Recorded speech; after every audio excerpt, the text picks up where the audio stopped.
now that I'm a part of the streets, I'm literally the best player of all time. Nobody's messing with me. So, what's good? Is the most energetic entertainer in the city, man. Don't play with that boy, Manni. Hello, Supreme, and you watching? Do you remember the time of Sovereign Sounds?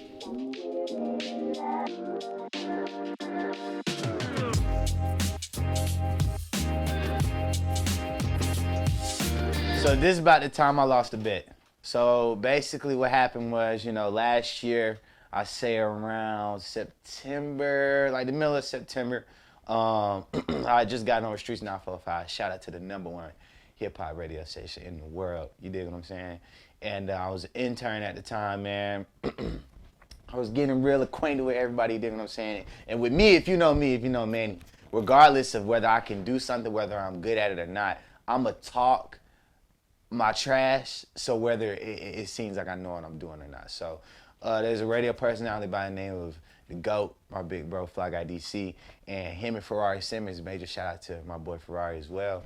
They were just talking, and Big Rod, what's up with you? They were just having talks, like, you know what I'm saying, back at the station, we used to have runs, as Solo, shout out to Solo too. We used to have runs, this, that, and the third at the Epicenter or whatever. So I'm like, okay, that's cool, but you know what I'm saying? Now that I'm a part of the streets, I'm literally the best player of all time. Nobody's messing with me. So basically, DC didn't take a liking to that, and he was like, "Oh, for real? That's what we're doing now." I said, "Bro, we could do it 1-on-1." And at first, he kind of just shoos me off or whatever, but I keep bringing it up every time I came to the station. I worked 2 or 3 times a week, so every time I saw him, you ain't trying to get that 1-on-1 in. He's like, "Bruh, somebody let him know. Please, somebody let him know. He not about to beat me." So time went on. It went about 2 or 3 weeks. He was like, "Okay, bro, you know what? Set it up. Set it up." He had a program director, Solo. He set it up. Next following week was going to be our 1-on-1 match. It was going to be 1st to 12, and whoever lost was going to have a punishment. So it was the day before the basketball match. It was at how the radio station works. It's kind of like a transition period where after whoever's on from 2 to 5 or from 2 to 6 is leaving, and then the 6 to 10 people are coming in. So DJ Holiday works 2 to 6 and he's leaving, and then there was normally a DJ who spins during his time. So people in the lobby near the desk is Holiday, DJ Black, Ferrari, and DC, as well as Solo. So I'm sitting at the desk just making sure everything cool and stuff. And they like, "You ready, big fella?" And I'm like, "Well, you know what I'm saying? Yeah, like, what's up?" And then they were basically just like, Holiday was like, "Oh, you ain't got a punishment yet, dude." And I was like, "Nah." And so DJ Black was like, "Yo, you know what? Make them stand in the pamper. Whoever loses has to stand in the pamper, right?" So they like, "Ooh."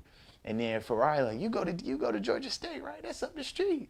I'm like, "Yeah, but what you try to get at?" And they're like, "If you lose this 1v1, you, sir, have to stand in the pamper on your campus." Now, at the time, I was supposed to be standing in Unity Plaza, and sometimes you'll be surprised on campus on Fridays. It's not that many people because people don't typically have classes on Fridays. So I was like, okay, that's cool. Not too many people gonna see me. And I'm saying I can still keep my little shotties, and they ain't gonna see me in the pamper or whatever. So we get there next day, 1v1. I show up with 2 of my homies. And when I get there, DC got like cheerleaders. He got his sweats on. He got he got a banner. He got a coach, a ref, a water guy, and I just pulled up in some busted old tens, just ready to hoop or whatever. So long story short, I ended up losing the basketball game 15-1, as he would say. But I will say, disclaimer, I did run a full 8. No, I'm retarded. I did run a full 5v5 game at Georgia State University the day, like hours before that match. So I was a little gassed. You see what I'm saying? So I do really contribute my loss to that.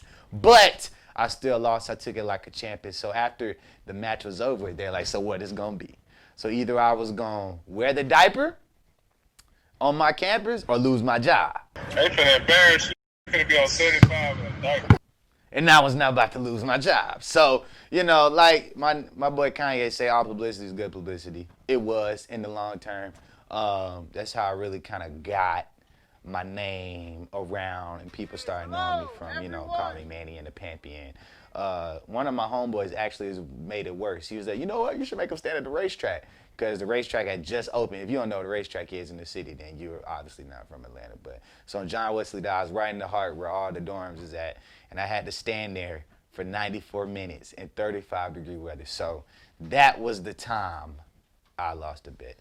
Hey, man, you know what it is. The most energetic entertainer in the city. Manni, hello, Supreme, and thank you, my dear, for watching. Do you remember the time? On Sovereign Shines, you can follow me on all social media platforms at Manni Supreme. That's M-A-N-N-I Supreme. I'll say it one more time because I don't feel like you're listening. It's Manni, M-A-N-N-I, not a Y, Supreme.